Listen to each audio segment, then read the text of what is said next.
What's this? Huh.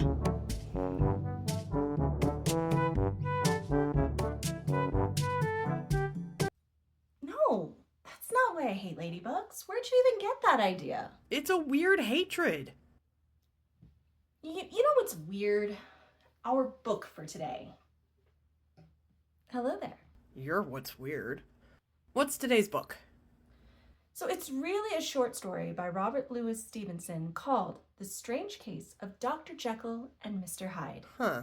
I've heard of it. Did Disney make a movie for it?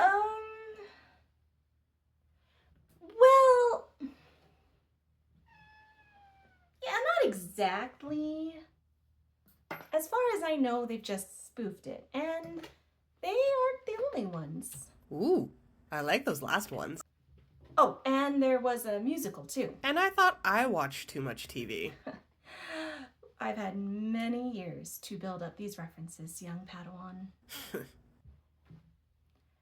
Anyway, the story actually starts with our main character, Dr. Mr. Jekyll. Utterson. Never heard of him. Mr. Utterson was taking a walk with a buddy one day, and they come to a place with 2 doors. And 2 door guards. One speaks truth, the other only lies. Well, in this case, the guys start talking about how one of the doors is super ugly. It's a bit warped and the paint is half chipped away, and Elderson's buddy is reminded of the first time that he saw this guy, Mr. Hyde. See, Hyde ran over a girl on foot, but he's caught and forced to pay the family for her injury and for being a jerk. Oh, poor kid. She's pretty much fine. She was young and mostly scared, and Hyde isn't exactly the Hulk. But in the movies... Yeah, but in the book, he's described as a dwarf. Now, Utterson is amazed because he's actually heard the name Edward Hyde before. See, Utterson is a lawyer, and Dr. Jekyll had given him an amended copy of his will saying if he were ever to disappear, Hyde would get all of Jekyll's stuff. Weird. Yeah, because it's specifically written that Hyde would inherit if Jekyll were to die or disappear for 3 months.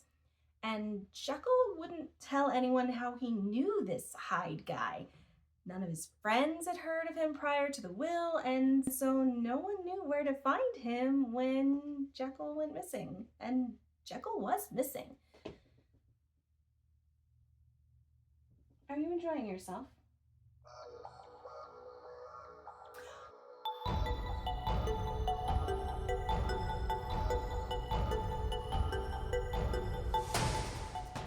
So Utterson set himself up one day to wait by the ugly door until Hyde came by. And of course, he set himself up with the line, "If he be Mr. Hyde, I shall be Mr. Seek." Boo.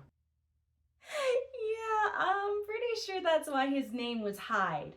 I mean, I don't know if Stevenson was a pun guy, but... You could ask him. The book was written in 1886.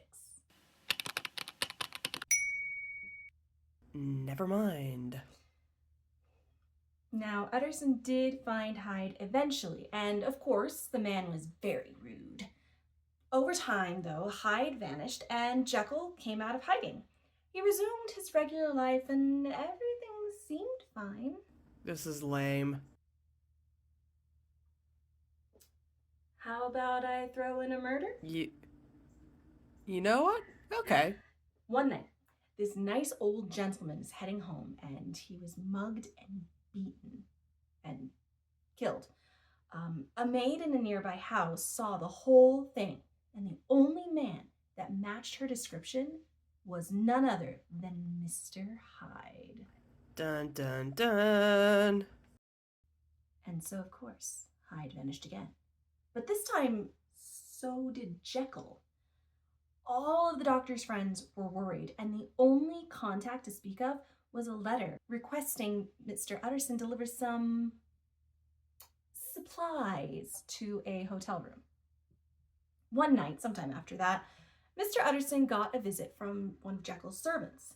Now, this servant was super worried. Someone was holed up in Jekyll's room, pretending to be the doctor and asking for various supplies to be delivered.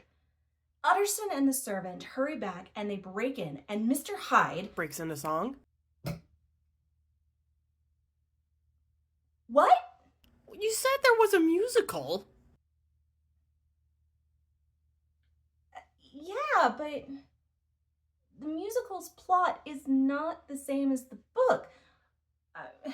It starts with this whole number about Dr. Jekyll about to marry the daughter of the man who I just said was murdered just a little bit ago. Anyway, in the original story here, Hyde hides in the doctor's office. Utterson breaks in and finds a body. Hyde's body. He did? He died. Later on, Utterson received a letter that explained the whole thing. Jekyll wanted to do an experiment about the duality of man, and he made a potion to separate himself from his evil self. Jekyll was a good man. He was a little older, tall, whereas Hyde was younger and dwarfed. Huh. Jekyll guessed that since he nurtured the good man part, the evil man part ended up stunted and malnourished. He theorized that if he nurtured the evil side, he'd probably grow and become as strong as the original. But after the first transformation, Jekyll worked out how to do the whole double life thing. But, with subsequent changes, he realized what you've known all along. Hyde was awful.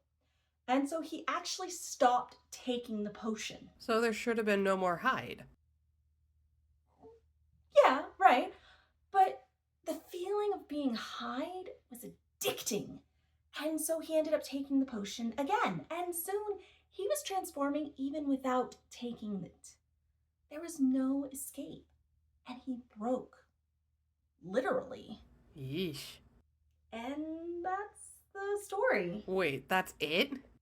Yeah, it's a short story. In fact, this book that I have here is about 1/4 Jekyll and Hyde and 3/4 Kidnapped. Also by Robert Louis Stevenson, of course. Considering the title here I thought it would be a much longer story. Huh. I thought there'd be more to it. You know what it reminds me of, though? You remember that story about 2 wolves? Balto? No.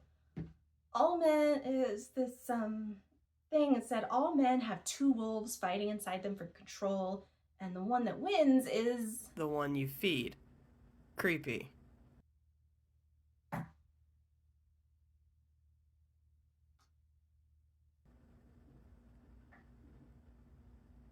So, did you make anything? Oh, yeah, it's a little off the book topic, but it's fall now, so I made pumpkin coasters. Oh, cool. See you next time.